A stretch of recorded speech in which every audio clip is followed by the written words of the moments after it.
Hello, everybody. My name is Erin Dempsey. I just wanted to ask if have any of you ever experienced the term butterflies in your stomach or shaky knees or even sweaty palms from when you have to get up and give a public speech or presentation in front of an audience of any kind? If you have experienced any of these nervous feelings, I guess you would say, then you've most likely experienced communication apprehension, or also known as public speaking apprehension. So, what is communication or public speaking apprehension? Communication apprehension is classified or can be classified as a type of social anxiety. It's actually a lot more common in people than you think, so you're not the only one who probably thinks you're the only one scared of public speaking. There's a lot of people out there that are just like that.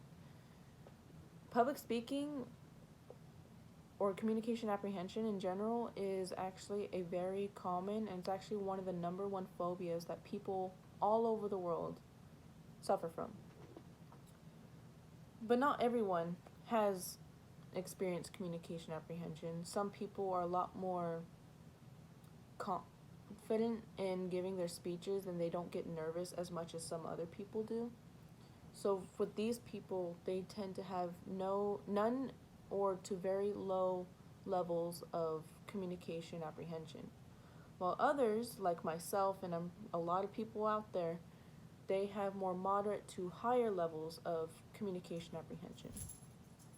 And that's where you start to experience those nervous feelings like the shaky knees or the butterflies in your stomach.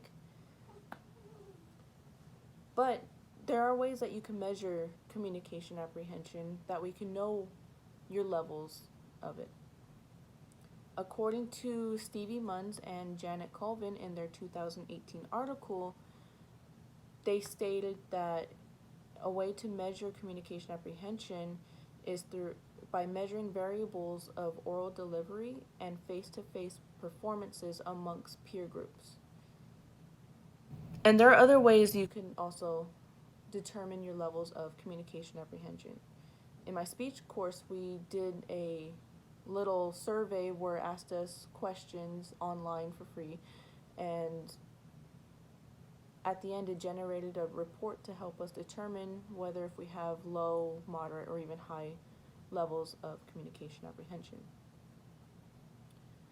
I have communication apprehension, and I'm sure either you, if not you, someone that you do know has at one point at some time in their life experienced communication apprehension during a presentation or public speech, whether at school or work. So with that, I would like to introduce you to Andrea. She is going to go over the causes and symptoms of communication apprehension. And then after Andrea, we're going to have Amy, who's going to go over the treatments and give you advice for communication apprehension. Hello everyone. I will be discussing some causes and symptoms of communication apprehension and public speaking apprehension today. I am sure some might be wondering, what is communication apprehension and public speaking apprehension? To give you a little insight, communication apprehension is a level of anxiety triggered by the real or anticipated communication. Public speaking apprehension is the fear of public speaking, which we may have all felt once in our lifetime. There are several library sources and journal articles that discuss communication apprehension and public speaking apprehension. One I thought was a great read was A Racing Heart, Rattling Knees, and Ruminative Thoughts, Defining, Explaining, and Treating Public Speaking Anxiety by Graham D. Bodie. It states, according to most studies, people's number one fear is public speaking. Number 2 is death. Death is number 2. Does that seem right? To the average person, that means that if they have to go to a funeral, they'd be better off in the casket than giving the eulogy. That was stated by Jerry Seinfeld. Most people do suffer from some level of anxiety when speaking in front of a group. Many of us experience low or moderate levels of anxiety.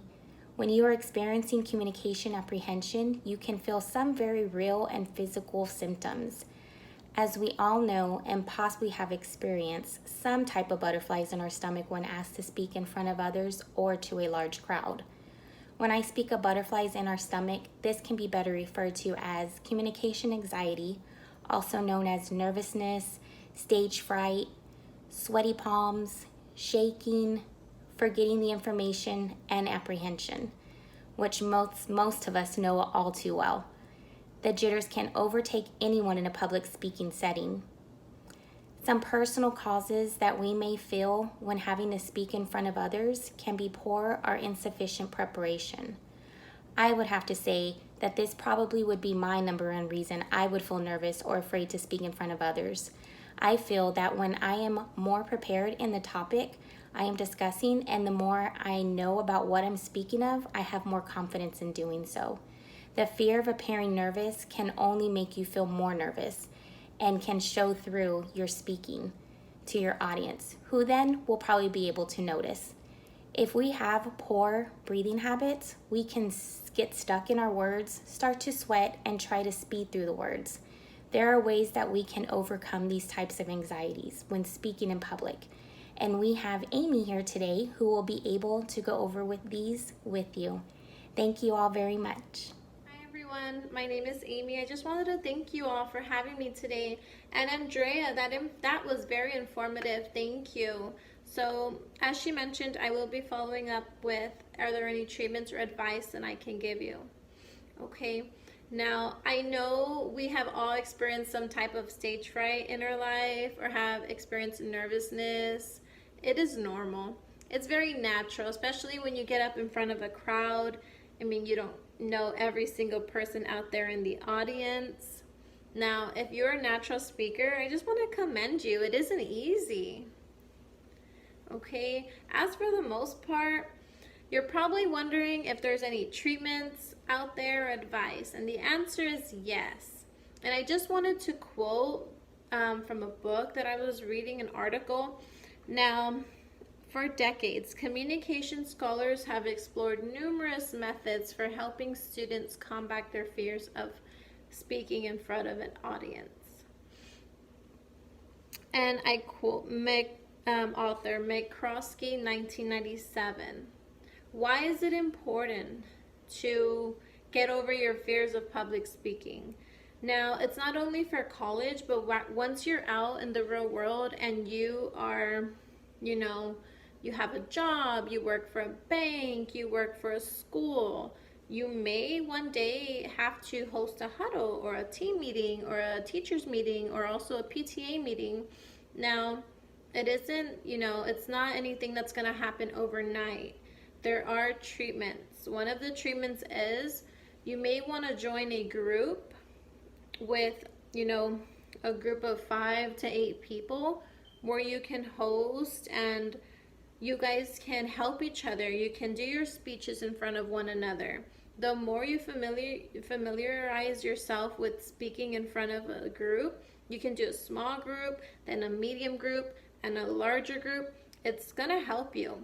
It's going to help you because you are training your mind, your body, to get used to it. Get out there, grab your neighbor, grab your mom, your dad, your sister, your brother, your friend, and cousins, keep going.